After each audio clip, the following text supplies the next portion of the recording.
زندگی میں دکھ اور سکھ ان کا چولی دامن کا ساتھ ہے، دکھ بھی ہے سکھ بھی ہے، سردی کے ساتھ گرمی بھی ہے، نرمی کے ساتھ سختی بھی ہے۔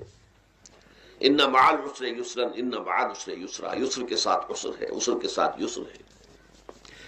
لیکن انسان نفسیاتی طور پر متاثر جو ہوتا ہے زیادہ، وہ تکلیف سے ہوتا ہے، دکھ سے ہوتا ہے۔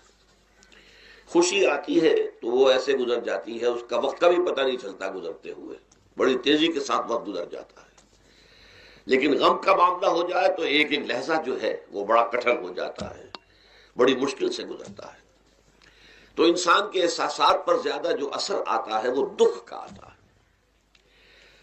بعض فلسفے دنیا میں ایسے ہیں کہ جنہوں نے اس دکھ، خاص طور پر جو حساس انسان اس کو محسوس کرتا ہے، اس کے اعتبار سے یہ کہا ہے کہ دنیاوی زندگی نرا دکھ ہی دکھ ہے۔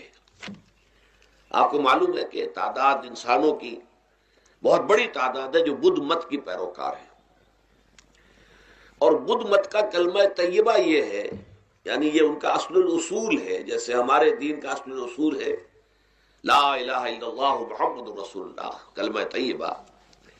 ان کا جو کلمہ طیبہ ہے وہ یہ سروم دکھم، سب دکھ ہی دکھ ہے، سب مصیبت ہی مصیبت ہے۔ انسانی زندگی جو ہے وہ تو صرف دکھوں سے اور تکلیفوں سے عبارت ہے۔ اسی کو غالب نے بھی کہا ہے، آپ نے یہ شعر بھی غالب کا میں نے بہت سے دروس میں سنا ہوگا کہ قید حیات و بند غم اصل میں دونوں ایک ہیں۔ یہ قید حیات ہے، ابھی آپ حدیث سن رہے تھے، الدنیا سجن المومن، مومن کے لیے یہ دنیا کی زندگی جو ہے جیل خانہ ہے، یہ قید ہے، قید حیات۔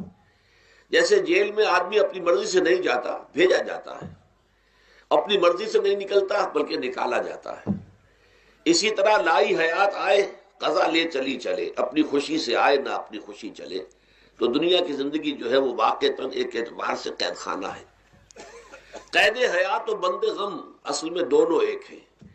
جب تک یہ زندگی رہے گی غم بھی لگا رہے گا، تکلیفیں لگی رہیں گی، مصائب آتے رہیں گے، انسان کو دکھوں کا سامنا رہے گا، واسطہ رہے گا۔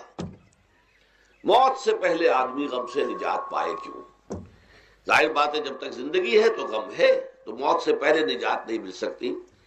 اگرچہ اس کے بعد کا اگلا مرحلہ جو ہے، جو حقیقت کو جاننے والے ہیں وہ تو جانتے ہیں کہ اس کے بعد تو غم کا اور بڑا کڑا مرحلہ آنے والا ہے۔ اب تو گھبرا کے یہ کہتے ہیں کہ مر جائیں گے، مر کے بھی چین نہ پایا تو کدھر جائیں گے؟ اگر اللہ ہمیں معاف فرمائے، اپنی رحمت اور مغفرت سے ہمیں ڈھانپ لے، جیسے کہ حضور نے فرمایا الا یتغمدنی ربی برحمتہ، حضور نے فرمایا کہ کوئی انسان بھی محض اپنے اعمال کی بنیاد پر جنت میں نہیں داخل ہو سکے گا جب تک کہ رحمت خداوندی دستگیری نہ کرے۔ کسی صحابی نے بڑی ہمت کی، بڑے جرأت کا معاملہ کیا، پوچھ لیا کیا حضور آپ بھی؟ ظاہر بات ہے آپ بھی انسان ہیں، آپ بھی بشر ہیں، قرآن مجید میں کہلوایا گیا ہے اور انما انا بشر مثلکم۔ تو اگر آپ کہتے ہیں کوئی انسان جنت میں داخل نہیں ہو سکے گا محض اپنے اعمال کی بنیاد پر جب تک کہ رحمت خداوندی دستگیری نہ کرے، تو کیا آپ بھی اس قاعدہ کلیہ میں شامل ہیں؟